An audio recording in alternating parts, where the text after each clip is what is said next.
Primeiramente, bom dia. Estou fazendo esse vídeo, vai ser um vídeo rápido, só para tentar desmistificar algumas questões ligadas à PEC 241, que na verdade eu não vou nem entrar no meandro da letra da lei, mas eu gostaria de trabalhar um pouquinho com relação às suas implicações. Bom, primeiramente, o que é o objeto da lei 241? Se refere à questão da dívida pública, tá certo? Ou seja, ela quer colocar um limite na questão do endividamento público. E como que ele quer fazer esse limite? Limitando essa dívida, colocando exatamente um limite em cima dos gastos. Bom, aí você pergunta, limitar os gastos necessariamente vai reduzir a dívida? Primeiramente, a gente tem que analisar o que seria essa dívida, né? A dívida pública nada mais nada menos que a diferença entre os gastos hoje menos a arrecadação hoje. Se os gastos forem maiores do que a arrecadação, obviamente a dívida vai crescer.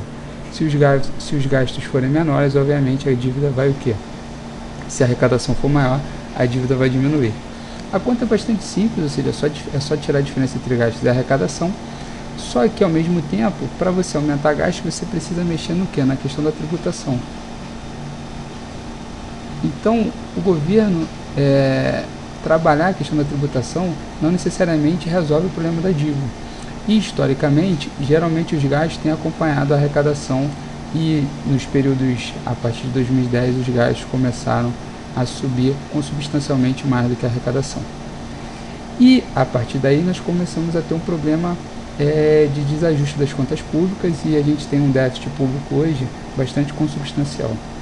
Como que a gente pode resolver isso e quais são as implicações dessa questão quando a gente fala de coisas simples, como por exemplo a taxa de juros? Ela é simples do ponto de vista de ser definida. Juros é o preço da moeda, é o preço do dinheiro hoje, tá ok? E quem define o preço de qualquer coisa, obviamente, é uma interação entre oferta e demanda, tá certo? Na oferta de dinheiro, quem está? São os poupadores. E na demanda por dinheiro, tem quem? Os endividados. Ou quem também quer fazer o que? Investimentos. Então a conta é simples, quanto mais gente endividada ou mais gente querendo buscar investimentos, você aumenta a demanda, quanto mais gente tiver na poupança, você aumenta a oferta, e aí você tem uma interação mais ou menos assim. Aqui é o preço, aqui é a quantidade, tá certo? A gente está falando aqui do mercado de dinheiro, então o preço vai ser igual aos juros. Então na oferta de dinheiro está quem? Estão os poupadores. Na demanda por dinheiro estão os endividados e os investidores. Então, conforme a demanda vai aumentando, isso aqui é a quantidade de dinheiro emprestado em equilíbrio e aqui está o valor de juros, o valor dos juros em equilíbrio. Então, se por algum motivo os investidores ou os endividados aumentam, você acaba deslocando a curva de demanda para a direita, você vai ter um aumento da quantidade de empréstimos, mas obviamente você também vai ter um aumento dos juros, tá certo? Isso implica obviamente em aumento da dívida e etc.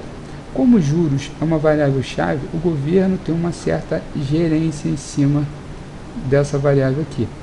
E todo mundo fala o tempo todo que os juros precisam cair para que a dívida pública que é rolada em cima de juros também diminua no seu longo prazo. Então você tem um problema hoje que é o seguinte: a dívida pública,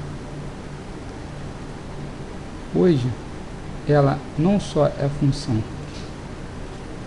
dos gastos menos a arrecadação hoje, como também ela traz a valor presente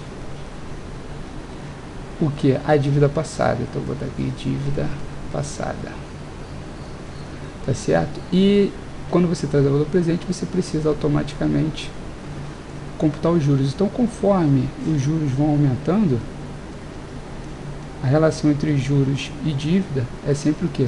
Positiva. Então, se os juros subirem, a dívida pública hoje vai crescer, isso por definição.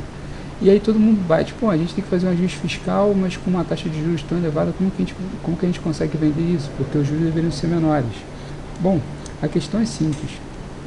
Se o governo quer reduzir juros, o que ele pode fazer? Aqui novamente está a oferta, que estão os poupadores.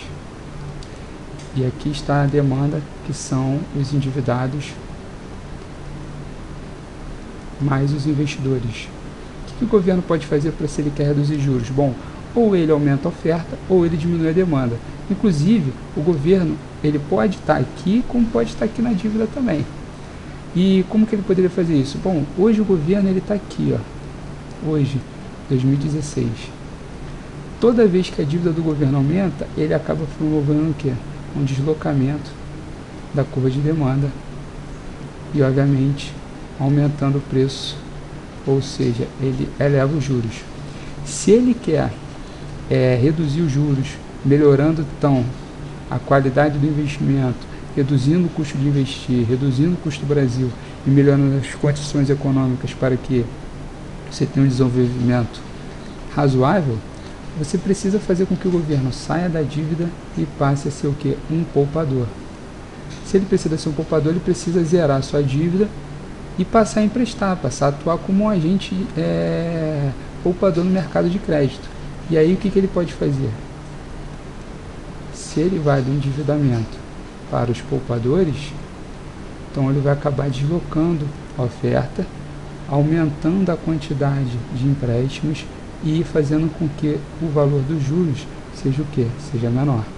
Então só tem essa forma. Então quando a gente fala de política monetária e a gente fala em redução dos juros, você necessariamente passa pelo quê? Por uma redução do endividamento público, fazendo com que o governo seja um agente poupador e faça com que a economia consiga andar com uma taxa de juros mais baixa. Então esse é o recado. Então a PEC ela é uma PEC importante, que ela visa a redução dos gastos públicos, tentando equacionar as contas públicas de forma com que o governo hoje, que está no endividamento, comece a agir na poupança, fazendo com que a trajetória de juros de longo prazo diminua, tornando as condições econômicas no país mais favoráveis a novos investimentos, e só assim a gente consegue promover o crescimento econômico.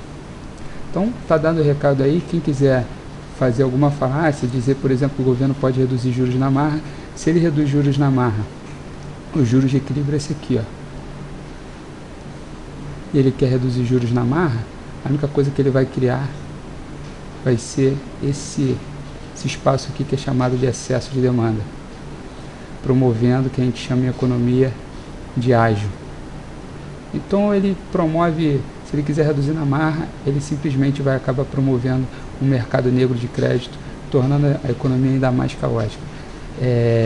Esse é o recado. Então fiquem a favor da PEC 241.